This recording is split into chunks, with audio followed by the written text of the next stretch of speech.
Olá, prezados e prezadas ouvintes da nova aliança AM 710, FM 103.3 e todos e todas que seguem as redes da Comissão de Justiça e Paz de Brasília. Estamos aqui iniciando mais um programa de Justiça e Paz, como vocês estão acostumados e acostumadas, para tratar de temáticas, como sempre, que estão aqui afetas ao nosso quadradinho, não é? Ao Distrito Federal. E hoje temos uma pessoa bastante importante para a temática que nós vamos tratar. Vou pedir que ele se apresente, porque o sobrenome é meio complicado, pode ser que eu me enrole e eu passe vergonha na hora de falar. Professor Beni, bom, como está?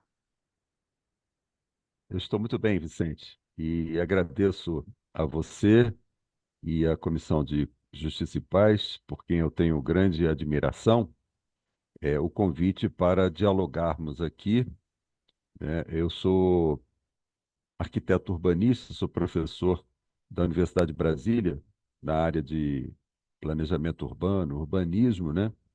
E me coloco à disposição para discutirmos naquilo que me for possível ajudar a esclarecer, a entender os debates sobre a nossa cidade. Muito bem, professor Beni, como já adiantou, ele é graduado em arquitetura e urbanismo, é mestre em planejamento urbano e também doutor em sociologia urbana. E, em face desse conhecimento, nós vamos tratar de uma temática que é bastante afeta, como disse inicialmente, a nossa realidade aqui do Distrito Federal, porque estaremos hoje a falar do PPCUB. E vamos aqui fazer uma introdução, porque pode ser que muitos e muitas dos que nos ouvem e das que nos ouvem ainda não tenha muito ouvido falar sobre esta questão, né? Que inclusive está bastante efervescente, esse tema está bastante efervescente nesses dias aí. Não é, professor Beni? O que é o PPCUB e do que ele trata, professor Beni? Bem, como nós temos conhecimento, né? Todos sabem, Brasília é uma cidade tombada pelo patrimônio, como patrimônio mundial, patrimônio histórico e cultural mundial, como um testemunho de uma cidade moderna, não é? Uma cidade inaugurada em 1960 e reconhecida internacionalmente, mundialmente, pelas suas qualidades urbanísticas excepcionais, né? Uma cidade, como diria o seu inventor, Lúcio Costa, gostem ou não gostem, mas é uma cidade que é excepcional, tem qualidades excepcionais, e nós, então, estamos nos referindo ao plano que, obrigatoriamente, o governo do Distrito Federal deve realizar por força de determinação da Unesco, que promoveu o tombamento, né? E por força também da lei orgânica do Distrito Federal, que estabelece essa necessidade de que o conjunto urbanístico de Brasília, que envolve o plano piloto de Brasília, mas também a Candangolândia, o Cruzeiro Novo, o Cruzeiro Velho, a Octogonal, o Sudoeste, o Noroeste, toda essa região é, que compõe tecnicamente nós chamamos essa poligonal, né? Esse conjunto urbanístico, né? Que é, vamos dizer assim, objeto de uma necessária preservação, não só para as brasilienses, os brasilienses, não somente para os brasileiros e brasileiras, mas para toda a humanidade. As pessoas que visitam Brasília, que vêm conhecer essa cidade singular, ímpar, não é? Que é objeto de interesse a ser preservado. E a preservação de Brasília, o seu tombamento, ele é um tombamento muito particular, diferente das cidades como Ouro Preto, Diamantina, Barbacena, Salvador, Perinópolis mesmo, outras cidades, né, Mariana, cidades que são preservadas no seu casco, né, as suas edificações, seus edifícios históricos, suas igrejas, seus monumentos. Aqui o tomamento é diferente. Aqui é um tomamento urbanístico, né? É o que se chama aqui das escalas urbanas da cidade.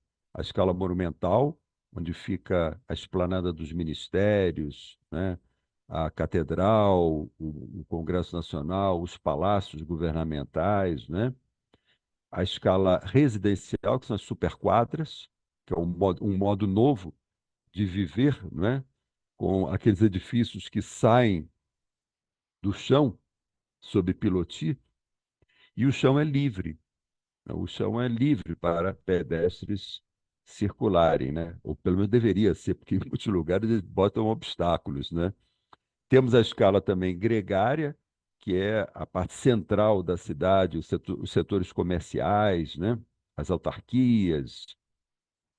Gregária no sentido de que agregam pessoas, né? São os edifícios mais altos, né? A parte mais comercial da cidade.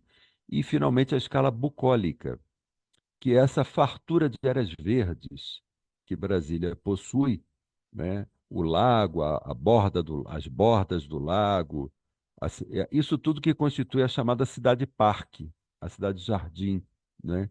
Essa fartura de áreas verdes que às vezes são interpretadas como terra de ninguém, mas na verdade elas não são um ermo, um vazio, elas são uma intenção, né, da criação da cidade, de ser uma cidade com muitos espaços livres para usufruto de toda a população, e mais ainda agora, nesses tempos que nós vivemos, de extremos climáticos, de aquecimento global.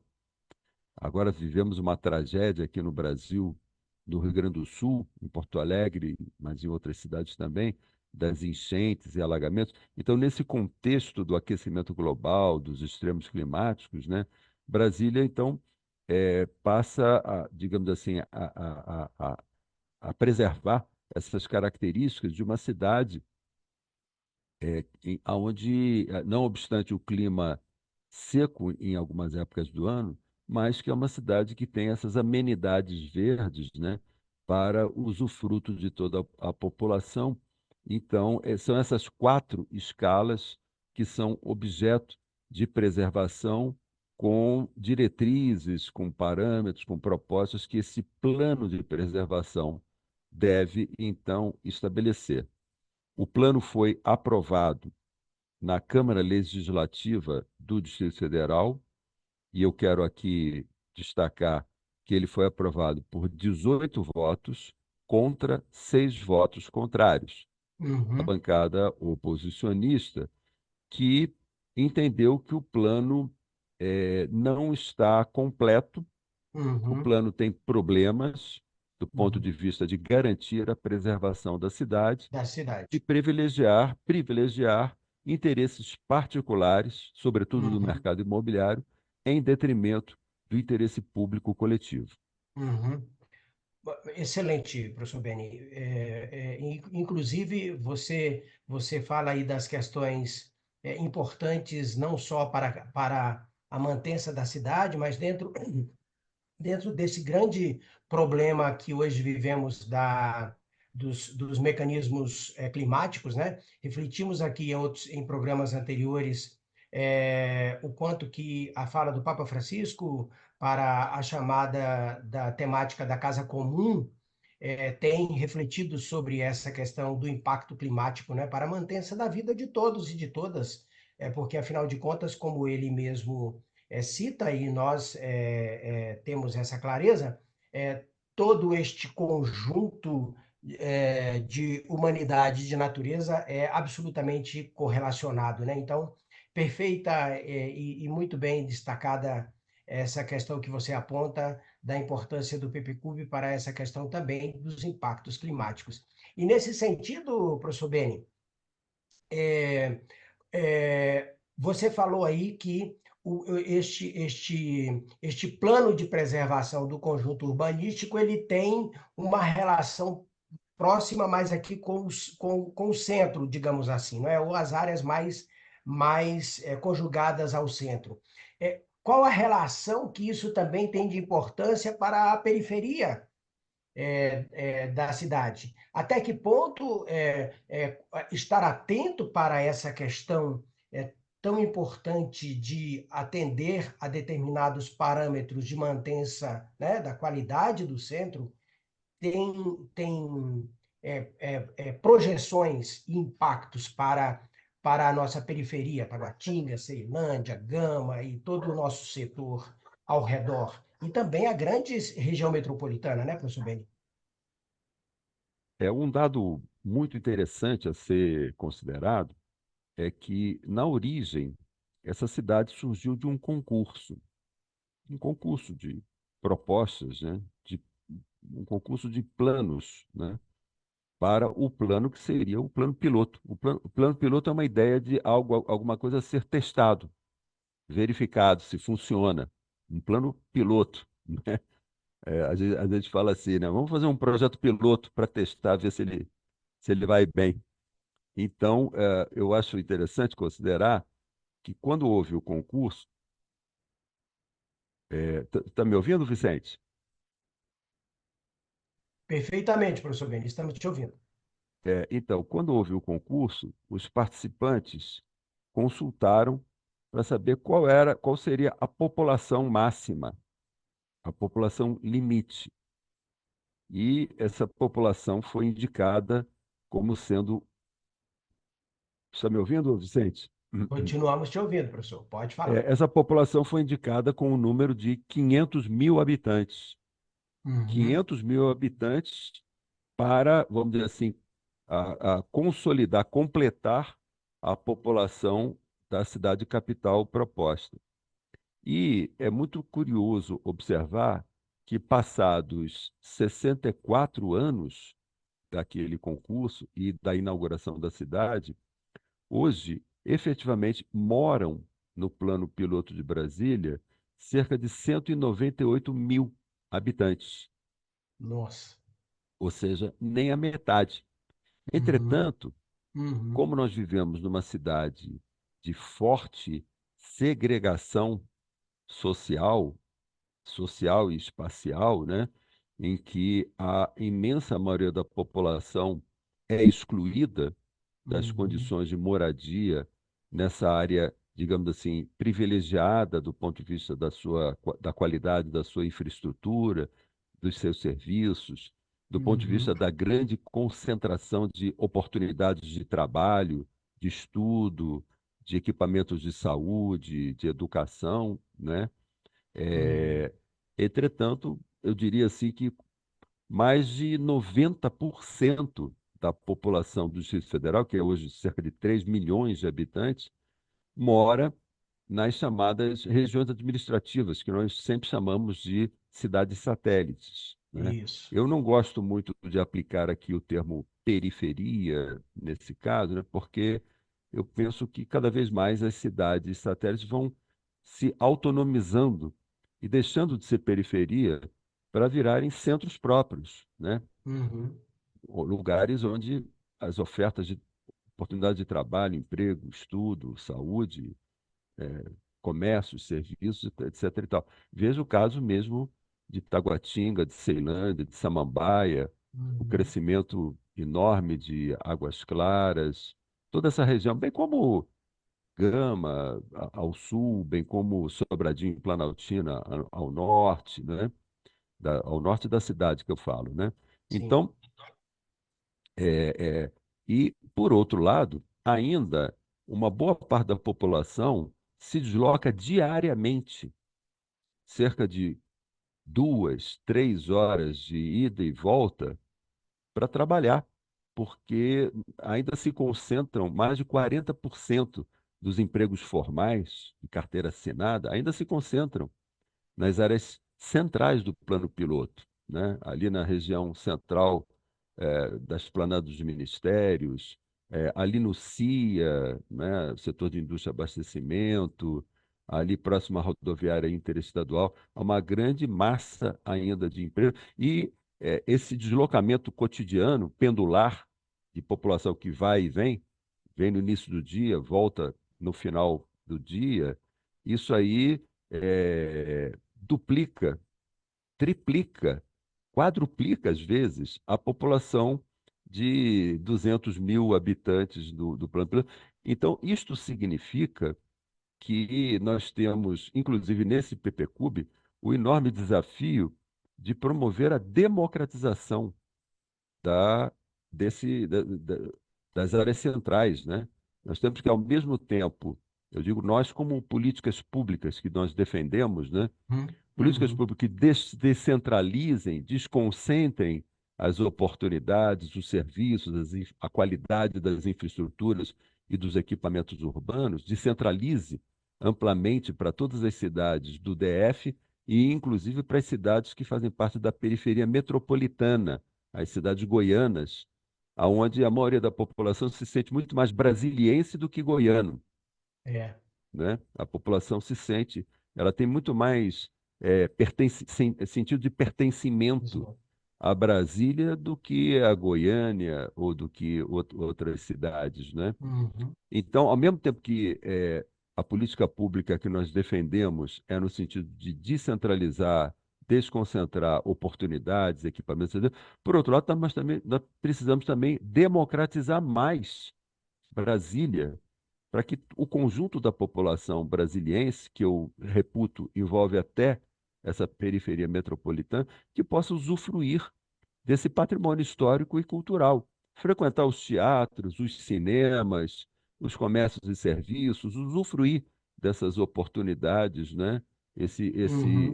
Esse patrimônio, ele não é de uso exclusivo dos moradores do plano piloto. Perfeito. Então, é preciso e cabe, e o principal defensor dessa democratização foi o próprio inventor da cidade, o Uhum. Lúcio Costa. O Lúcio Costa, o urbanista, ele falou uma coisa muito interessante numa das vindas dele a Brasília, em 1986, se não me falha a memória, ele visitando a cidade, ele ficou hospedado ali no Hotel Nacional, no centro da Uhum. cidade. E ele fez uma caminhada do Hotel Nacional até a rodoviária do Plano Piloto de Brasília. Quando ele chegou ali na rodoviária, ele disse que ele tomou um susto, porque a cidade que ele imaginava, muito sofisticada, muito requintada, muito cosmopolita, ele disse assim: eu imaginei ali a fachada do Conjunto Nacional do CONIC como Times Square em Nova York, como Champs-Élysées em Paris. Mas não foi nada disso. Ele falou, não foi nada disso. Quem tomou conta desse centro metropolitano, quem tomou conta dessa cidade foram os brasileiros, as brasileiras, os nordestinos e nordestinas. Foi o povo trabalhador que tomou conta, não é? E ele falou: ainda bem que a realidade foi maior do que o sonho. Ele falou isso, porque essa cidade não é uma flor de estufa, aquela flor que fica criada numa estufa, num envoltório de vidro para todo mundo apreciar de longe e não tocar. Ele falou: quem tomou conta foi o povo, né? A população, Perfeito. e ele falou, e isso para mim é uma realidade que eu festejo, né? Uhum. Brasília não é uma flor de estufa, é do Uhum. povo brasileiro, né? E Uhum. é uma cidade que vem das origens, da raiz. Aí ele faz lá, porque o Todo Lúcio Costa, histórico. ele faz uma história, porque ele era um grande estudioso das cidades coloniais. Curioso, né? Hum. Ele era um estudioso aí das cidades coloniais, como eu comentei aqui, né? Sim, Barbacena, Diamantina, isso. Mariana, todas as cidades históricas, né? E Uhum. justamente ele inventou uma cidade modernista, uma cidade moderna, né? Uma concepção que na época estava muito em vigor, né? O Le Uhum. Corbusier era o grande ídolo dele, do Lúcio Uhum. Costa, né? Com aquela ideia das cidades modernistas, a predominância do carro. E nós temos uma cidade que hoje ela é muito rodoviarista. É verdade. O predomínio é total do privilégio do carro, né, do carro, o transporte individual motorizado Isso. sobre o pedestre e o É, usuário do transporte coletivo. Então, é um grande drama exatamente. para a maioria da população, né? Exatamente. E aproveitando essa sua deixa aí, aqui atualizando os nossos ouvintes e as nossas ouvintes da Rádio Nova Aliança, FM 103.3 e AM 710, e todos os amigos e as amigas que acompanham as redes da Comissão de Justiça e Paz. Estamos falando aqui com o professor Beni, professor da UNB, sociólogo, doutor em Sociologia Urbana, que está conversando conosco sobre o PPCUB, o Plano de Preservação do Conjunto Urbanístico de Brasília e suas abrangências.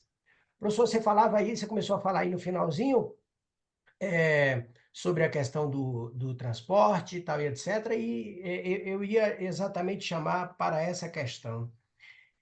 O quanto que o PPCUB e o pensar sobre ele é importante para que a gente possa conversar sobre o exercício da cidadania no acesso a políticas públicas.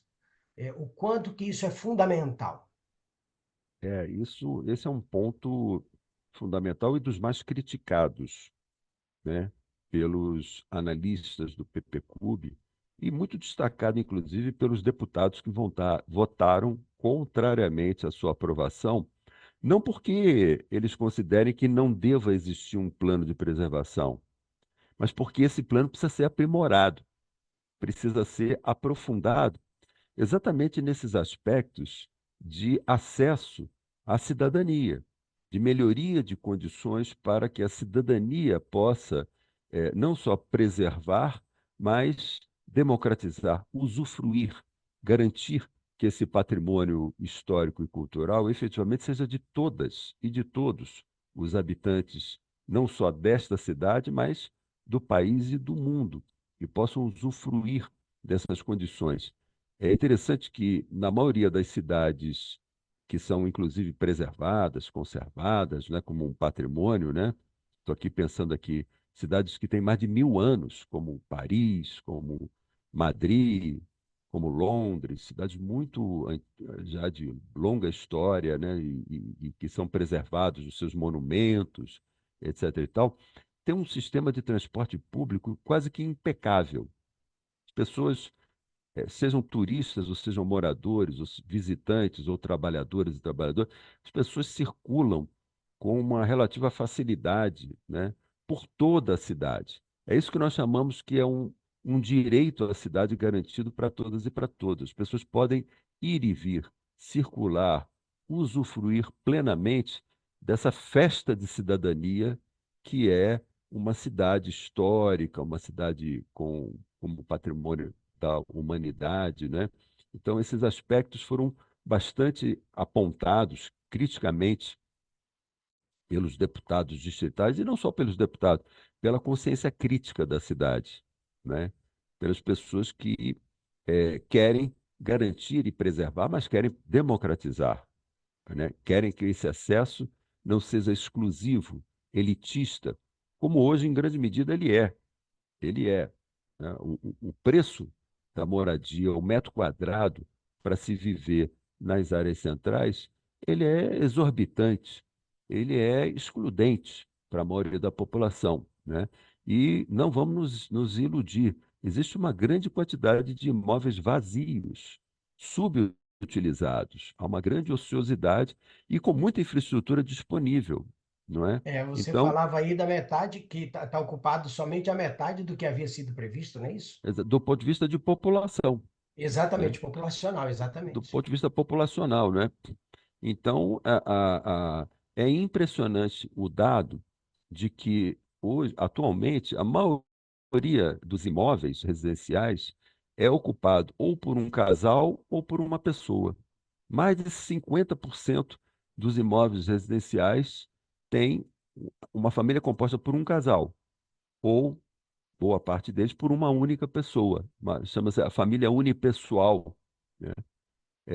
Então, esse é um dado que chama muito atenção, né? Que enquanto nas cidades satélites e nas regiões administrativas nós temos famílias com 3, 4 filhos, morando às vezes em condições precárias, apertadas, com poucos dormitórios, poucos cômodos, né? Nós temos essa situação de uma área muito elitizada, que é chamada de nobre, mas na verdade é muito elitista, né? É muito elitizada, é muito excludente do acesso para a maioria da população. Então, um plano de preservação que se preze por esse nome, né? Ele preserva garantindo o acesso, preserva garantindo direitos, né? Preserva fazendo com que essa cidade não seja de poucos, mas de muitos, da maioria da população, né? Como é o caso das cidades conhecidas que eu citei e que têm garantias, por exemplo, de aluguel social. Aluguel social.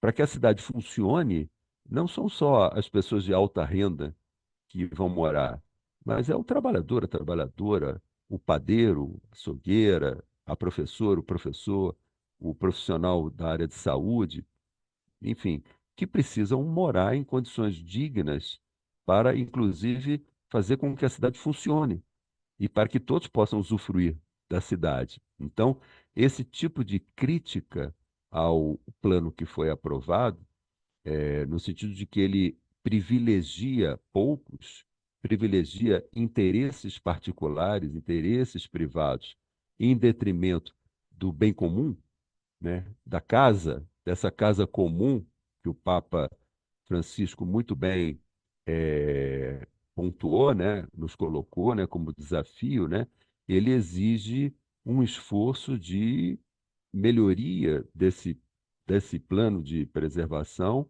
para que ele possa, vamos dizer assim, ser respeitado e garantir não só a preservação, mas a dignidade das condições de vida para todos e todas, para a maioria da população que é excluída das benesses, né, dos benefícios, dos privilégios, né?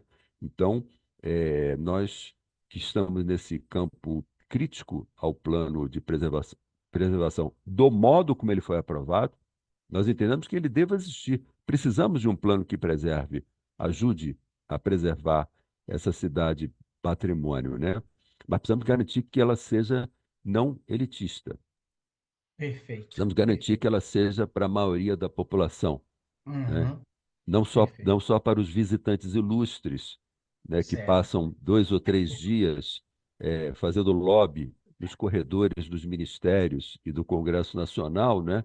Mas para toda a população que vem visitar. As pessoas falam com muito orgulho, independentemente do lugar onde a pessoa mora, seja na Uhum, Asa Sul, na Asa Norte, em Taguatinga, em Samambaia, em Ceilândia, no uhum, Valparaíso, no Novo Gama, no Paranoá, em São Sebastião. Independente de onde a pessoa mora, a pessoa fala, visita o seu parente lá no Nordeste, fala assim: lá vem o uhum. nosso primo de Brasília. É, Lá vem o primo de Brasília. E outra coisa, o primo de Brasília chega lá e fala assim: gente, vamos lá visitar a capital. exatamente, exatamente.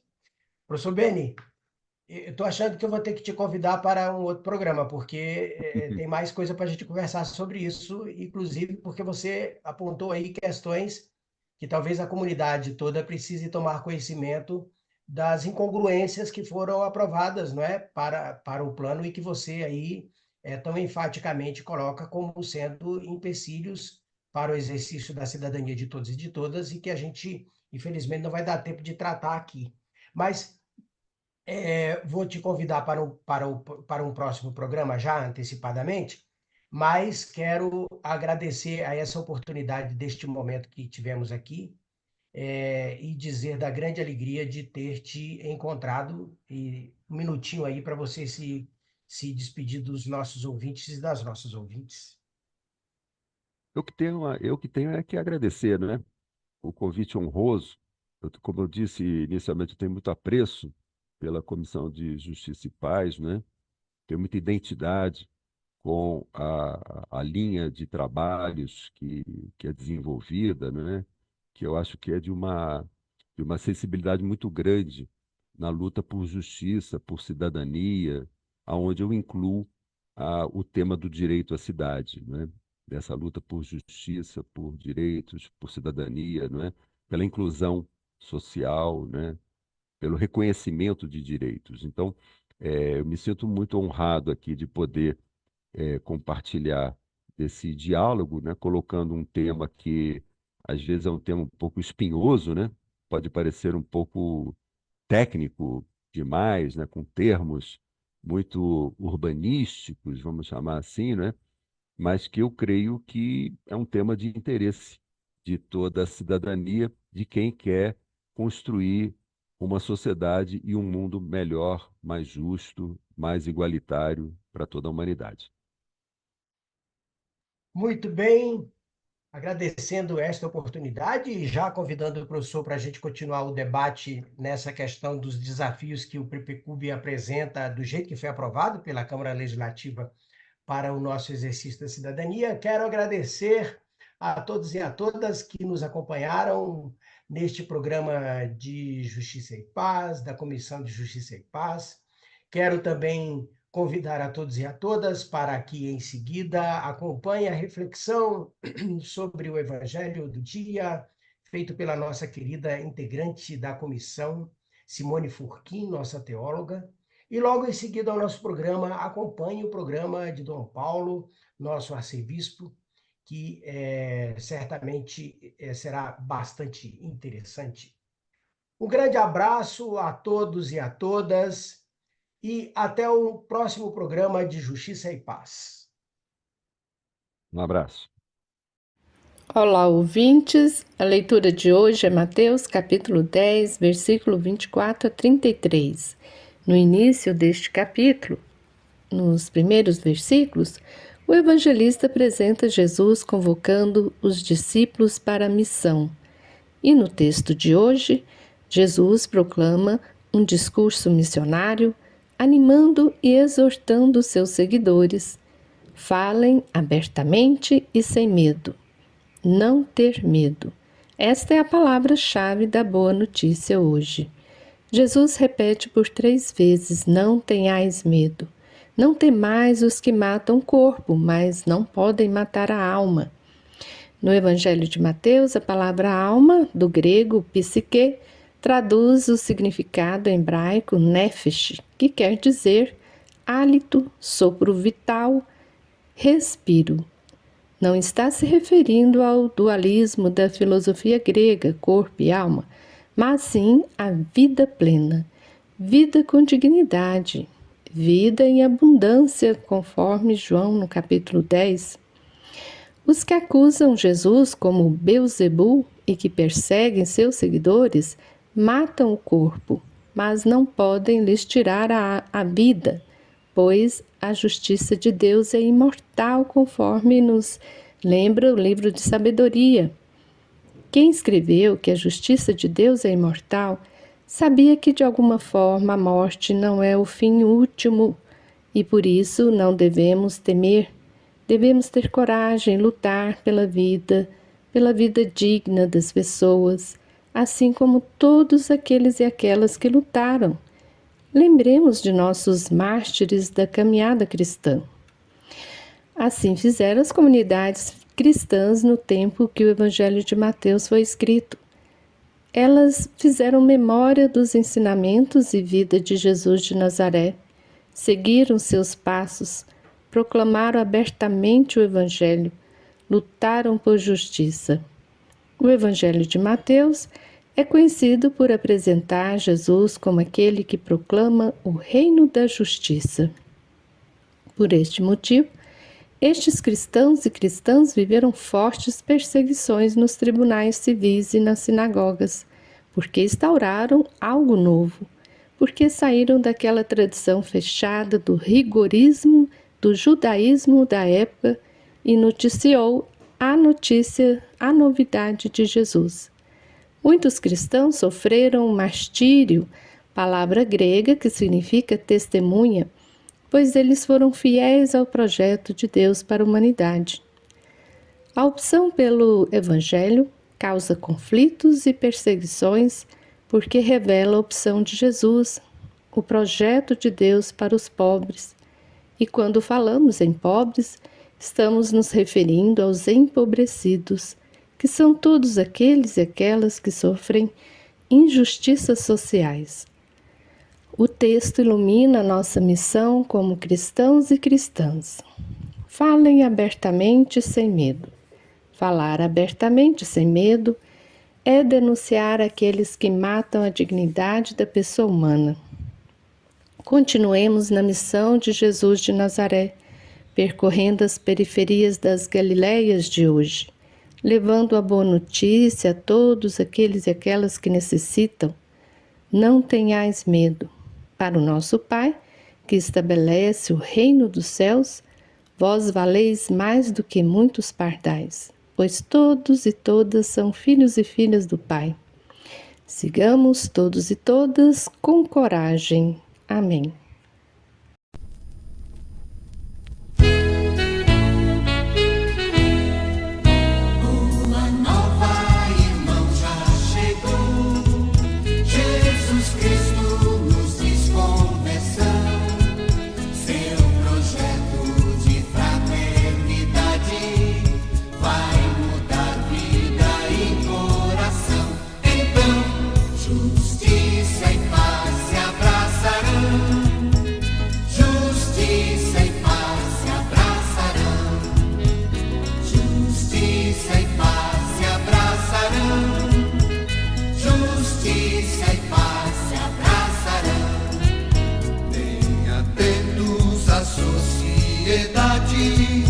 Bem comum, todos dando as mãos, os direitos também os deveres, respeitados por todos serão.